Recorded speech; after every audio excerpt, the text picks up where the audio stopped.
So when we're looking to repurpose things around the garden, what can we use these things for? Well, in germinating seed and growing veggies, these guys are the bomb. So I'm going to start off with one of these little babies. And obviously, we're going to be taking the label off it because we're going to use these almost as a mini greenhouse. So we need a craft knife. And the first thing that I'm going to do is literally just a third. So divide it into 1, 2, 3. There we go. You don't have to be really specific about this. And we're just going to cut it all the way around. And it doesn't have to be neat. All right, so we've got the little base. Next thing we're going to need, remember anything that you're planting in is you are going to need to drill a few holes in it. So we've got a drill bit with the point, and we're just going to drill 1 or 2 holes in the base. Now, next step, we're going to be sowing seeds. And what I would strongly recommend is that you choose seeds that either you're going to transplant or that are going to live in here permanently. But always remember the eventual height of it. So if you're wanting something to grow in here permanently, then options would be coriander. You could use some mixed herbs because they're always great. And pet grass, yummy. Feed the little guys because then you'll get this pet grass. You can put it down and they can just come and mow it all up. So always just remember, picture the height of what it's going to end up looking like, and is there going to be enough space for it in here? So what we've got first is our mixture. We need to get this ready. So we've got a block here of coconut husk. Remember, you pop that into a bucket, fill it up with some water, leave it, and it ends up breaking down into this beautiful pH neutral, friable, light product, which is just the perfect home for little seeds. Now, I'm going to be leaving my plants in here, and even if you're not going to, guys, I strongly suggest that you add just a small handful of organic pellets. And what that is going to do is simply just, as these seeds start growing and they've germinated and they start looking for food, that they're going to have enough of this organic plant food in here to be able to get going. Now all we do is take our little container, pop in coconut husk with our mixture alone. That's it, plain and simple. And notice I'm not squashing it. I'm not pushing it in here, right? And we pop that little baby over there. Oh, no. Right, now we're going to take our seeds. And this is one time where you really don't mind if all the seeds come up in a really concentrated area. We want to mash so that we've got a really delicious plate of pet grass for our little pooches to be able to munch on. So all that we're going to do is take the seed and we're literally going to sprinkle it around here. And now all I do is I take some vermiculite. And vermiculite is a volcanic product. It's lovely because it forms a little blanket. It also is able to create heat. And heat, of course, creates germination and stimulates germination. And it also holds moisture. So all I'm going to do is pop a little layer of vermiculite on top.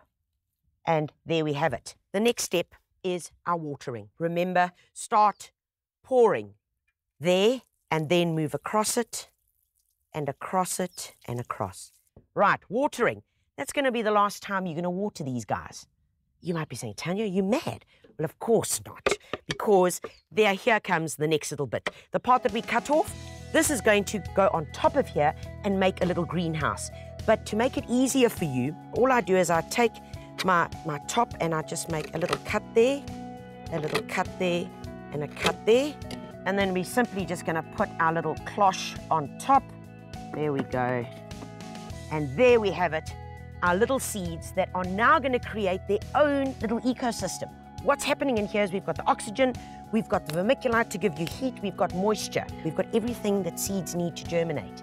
Now all you do is you leave that in a well-lit spot, not in the hot, bright sunlight, and you leave that there and it's going to germinate. You don't need to worry about watering it. As soon as those little guys are up and they start getting the leaf format, you can then take the lid off to allow more air to get in there. And then when they start getting a bit stronger, you then take your cloche off. Pretty cool, pretty simple, from something as useless as a 2-litre plastic bottle. Right, guys, let's show you the other thing that you can do with one of these 2-litre bottles. So once again, the label is off and we're going to hold it like that. We've got a craft knife, nice and sharp, be careful. And what we're going to do is we're going to cut along there, nice cut there, come along. Okay, and then back over here, almost just to make a little opening. And then around, Right, this little piece, don't throw it away because you might need it. Okay, so there we go. You can already see what it's going to be doing. All we need to do now, of course, is drill a few holes in it at the bottom for our drainage. Next up, what we're going to do is we've got our mixture already, which is our coconut husk, and we're going to take some and we're just going to pop it inside here. And what I dig about this is that while they grow, you can, when they start getting more mature, our seeds that we've germinated, you can actually see the roots. And put it in, give it a little shake about. There we go. So what we're going to do now is we're going to take our seeds, and I want to use coriander because, guys, coriander is a herb that you just need to make sure that you've always got the new crop coming on. So literally, I would be sowing these in 2-week to 3-week intervals, little bits at a time, so that you've got one that's germinating, one that's ready to pick, and so the cycle can just continue. Because the fact that people still buy coriander from the shops makes my heart bleed, literally. Okay, so here we're going to take it and we're just going to sprinkle our coriander seeds, nice and thick. And in this case, I would only plant seeds in here for things that will live in here and grow. Right, next step, you know the drill, is to take some vermiculite and we're going to cover it with the vermiculite. Okay, I am not going to water it right now because I want to show you what we're going to do with it next. So either you can choose to leave it on a table just like that. If you're worried about it moving around and that, you take this little piece, remember that I told you about earlier, the little piece that you cut out, and we're just going to cut it in half. There we go. And we take one piece and we put it there, and one piece and we put it there, just like a little wedge. However, what I want to show you to do is that we're going to create different levels of this. So if you've got a whole lot of bottles, perfect. And I've got a piece of trellis here, and we're going to show you how to hang it. This is the part where you're going to need the drill again. So in here, we're going to drill a little hole. 1, perfect. 2. Lovely, and one more over here. Now, what do we use next? I like using this. It's also a bit of plastic coated, nice and easy, bends nicely, and all we're going to do is the following. We're going to feed it in here. We're going to feed it through the other side.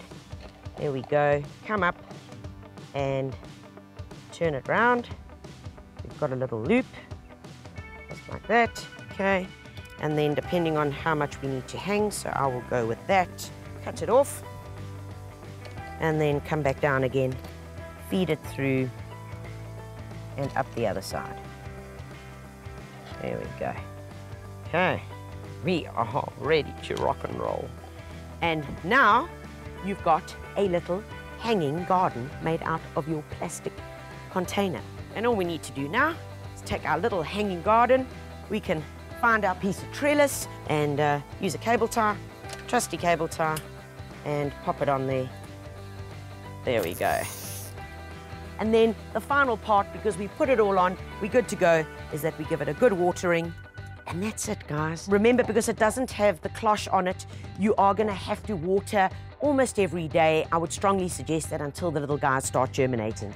And then in a couple of weeks' time, you're going to have beautiful coriander that has been growing and is good to go. I really like it, from taking something that might not have had a use in our homes and converting it to something really useful, especially for the garden.